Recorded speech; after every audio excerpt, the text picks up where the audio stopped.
Uma coisinha insignificante, mas pra quem ama é tão importante. Um simples retrato tipo 3x4 em minha carteira, ali guardado com meus documentos. Era a razão de tanto sofrimento, de dor e angústia te torturando em noites inteiras. Fotografia, Chitãozinho e Chororó.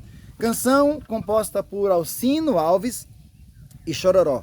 Alcino Alves foi o cantor que fez parceria aí com Theodore Sampaio durante um grande período onde a dupla Theodore Sampaio mudou bastante seu estilo e fez bastante sucesso também. Então agora a dupla retornou para a formação anterior. Mas, como eu disse, Fotografia é uma composição desse grande compositor, Alcino Alves de novo, um dos grandes compositores do Brasil, e o próprio Chororó. Essa canção fez parte do álbum de 1985, que carrega o nome também de Fotografia.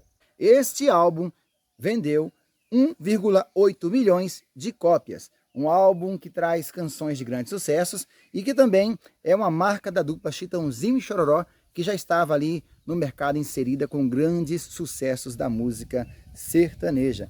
E você, já escutou essa canção? Já tem em sua casa alguma coisa que faça você cantar assim, ó?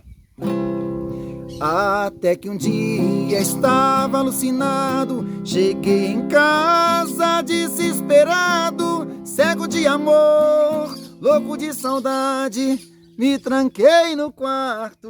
Você lembra, né? Comenta aqui nos comentários e diga se já escutou essa canção, se tem lembranças dessa boa época da música sertaneja, porque por aqui estamos conectados, sempre nas boas modas. Hoje aqui do sertão da Bahia para todo o Brasil. Um abraço a vocês.